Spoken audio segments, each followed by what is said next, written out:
Pensem nas maiores corporações do mundo hoje. Gigantes que parecem totalmente inabaláveis, certo? Só que a história mostra que quase nenhuma organização resiste de verdade ao teste do tempo. Impérios caem, governos mudam e as maiores empresas do mundo frequentemente desaparecem do mapa em poucas décadas. Mas, curiosamente, existe uma instituição fascinante que sobreviveu de forma quase milagrosa por cerca de 1000 anos.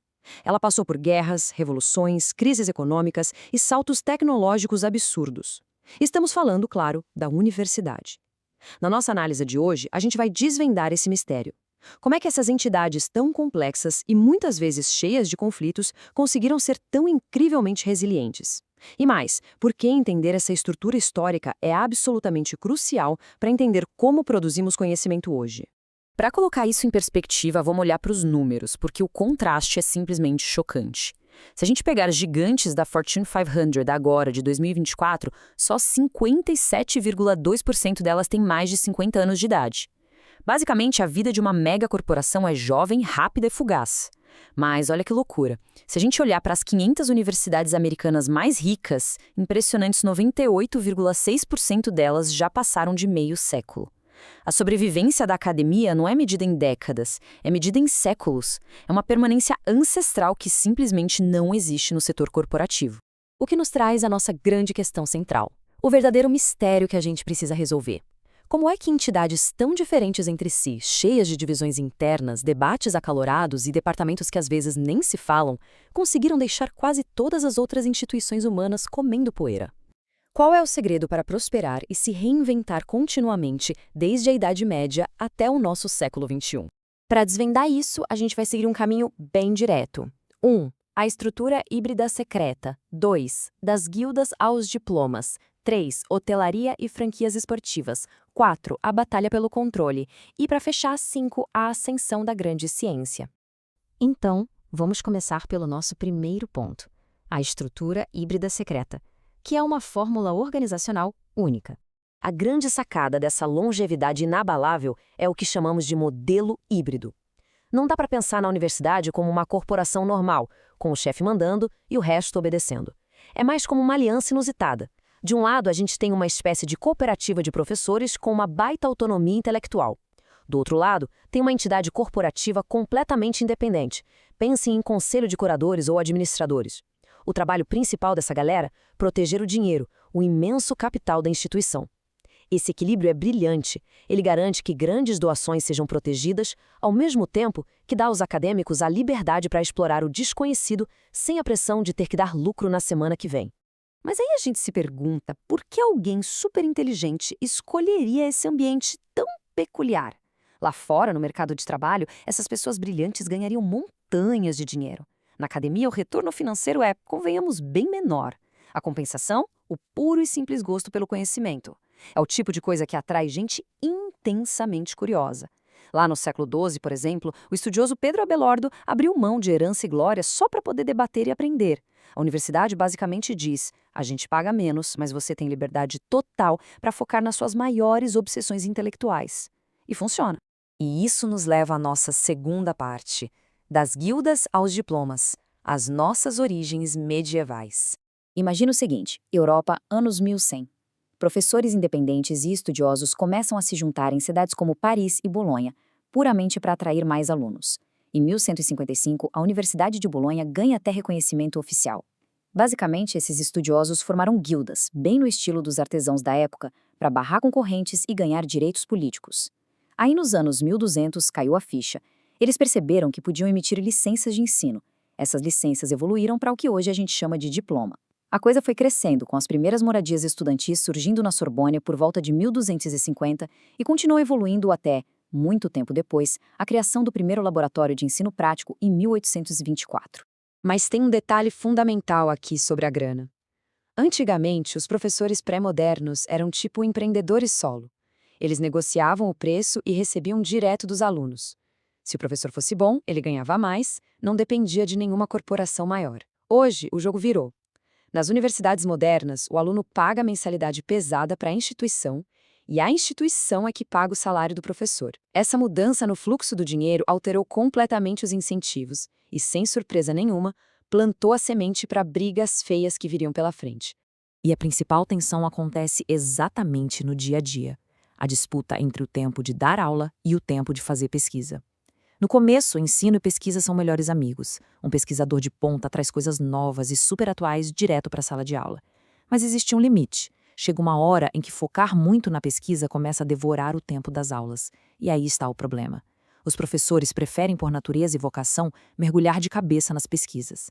Já a administração prefere que eles deem mais aulas, porque, afinal de contas, é a quantidade de alunos pagantes que sustenta todo esse complexo gigante. O que nos joga direto no ponto 3, como as universidades viraram uma mistura de hotelaria com franquias esportivas, a tal da organização multiproduto. 15 milhões de dólares. Esse foi o orçamento absurdo que o então presidente de Harvard, Charles W. Eliot, passou para o magnata Leland Stanford lá em 1884, quando Stanford perguntou quanto custaria para duplicar o campus de Harvard inteiro de uma vez só. 15 milhões na época equivale a mais de $500 bilhão hoje. Isso só mostra a escala surreal de ativos físicos e imobiliários que a universidade moderna começou a exigir. A gente deixou de falar de lousa e giz e passou a falar de administrar verdadeiras cidades autossuficientes. E como é que chegamos nesse nível de expansão? Tudo começou bem humilde, lá no século XIII, com moradias de caridade para alunos pobres na Sorbonne. Mas o salto mesmo rolou no século XIX, quando mega-doadores da chamada Era Dourada, como Stanford e Rockefeller, despejaram montanhas de dinheiro para construir dormitórios gigantescos.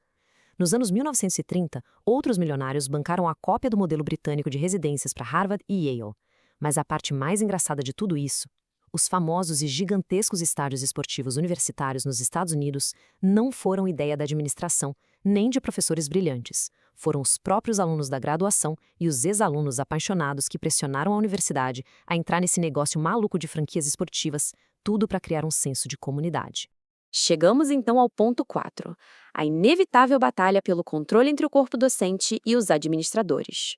Acontece que, nessa dinâmica de sobrevivência, existe uma troca econômica e uma fronteira de possibilidades institucionais bem clara. De um lado, você tem os professores querendo autonomia e democracia. Do outro, executivos exercendo controle. Quando essas universidades começaram a receber rios de dinheiro de doadores muito ricos, a balança de poder pendeu com força para os presidentes universitários. Por quê? Porque quem gera o dinheiro precisa garantir ao doador que a grana vai ser usada exatamente como ele pediu.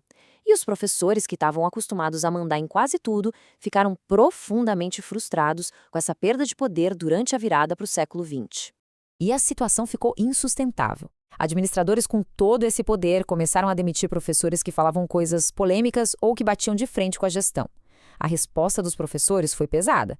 Em 1918, a associação que os representava soltou uma nota fortíssima, dizendo que era um grave abuso do poder de demissão tirar os direitos constitucionais dos acadêmicos. Essa verdadeira guerra interna terminou num empate histórico que moldou o que a gente tem hoje. Os administradores continuaram mandando no dinheiro, mas os professores conquistaram o que chamamos de tenure, o cargo vitalício. Uma blindagem quase total contra demissões arbitrárias para garantir a liberdade acadêmica. O que nos leva ao quinto e último ponto, a ascensão da grande ciência e a criação dos gigantes modernos da pesquisa. A evolução até chegarmos nessas megaestruturas foi longa, mas mudou o mundo. Lá atrás, na Idade Média, pesquisa era quase só ficar lendo e analisando textos antigos. Muito tempo depois, tivemos os pioneiros fazendo dissecações médicas e mapeando as estrelas. Mas a revolução de verdade veio em 1824, com um jovem alemão chamado Justus von Liebig. Ele criou o primeiro laboratório prático de ensino, juntando pesquisa de ponta com alunos botando a mão na massa. E o golpe final veio na Segunda Guerra Mundial, quando o governo americano viu o poder estratégico da ciência e começou a despejar bilhões de dólares de financiamento federal nas universidades, mudando o cenário para sempre. Mas tem um detalhe. Fazer a chamada grande ciência custa uma fortuna absurda. Para vocês terem ideia, hoje em dia, universidades de pesquisa de elite gastam em média uns $33 mil por aluno por ano só com despesas instrucionais. Estamos falando de laboratórios caríssimos, aceleradores de partículas, supercomputadores e a guerra para contratar os cientistas mais famosos do mundo. O que antes era só uma escolinha virou um verdadeiro complexo industrial de produção de conhecimento. Mas sabem o que é mais fascinante, ou talvez assustador, sobre toda essa máquina de dinheiro? É a concentração extrema. Pensem nas milhares de universidades que existem por aí. Pois bem, apenas as 10 principais instituições sugam praticamente metade de todo o gasto em pesquisa. As próximas 15 pegam mais 25%, ou seja, sobra só um quarto do dinheiro para todas as outras milhares de universidades dividirem. É um sistema altamente implacável. Um grupinho minúsculo e de elite domina absolutamente tudo: criação de conhecimento, verba do governo, inovações tecnológicas e, claro, os prêmios Nobel. Então, juntando todas as peças desse quebra-cabeça histórico, qual é a grande lição? O segredo de 1000 anos é, na verdade, um equilíbrio delicadíssimo e cheio de atritos. A universidade não sobrevive apesar das brigas entre os professores idealistas e os administradores pragmáticos. Ela sobrevive justamente por causa delas. Essa fricção garante que a genialidade caótica dos pesquisadores consiga coexistir com a proteção fria e calculista do capital, feita pelos gestores. É um modelo híbrido genial. Ele consegue ser flexível para abraçar coisas novas, mas sem perder a sua alma e o foco inegociável na busca pela verdade. E isso nos deixa com uma reflexão enorme para os dias de hoje. A gente está vendo os custos de mensalidade e de pesquisa explodirem para níveis estratosféricos, sem falar nas brigas ideológicas fervendo nos campos universitários de um jeito bem visível. Então fica a grande pergunta do nosso século. Será que essa pressão toda finalmente vai ser a gota d'água para quebrar esse modelo milenar? Ou será que a gente só está assistindo de camarote a dolorosa e barulhenta adaptação da universidade, se preparando para sobreviver por mais 1000 anos? O que for que aconteça, sem dúvida nenhuma, vai moldar o futuro da nossa ciência, da nossa educação e da sociedade como um todo. Continuemos curiosos, muito obrigado por acompanhar mais uma análise e até a próxima!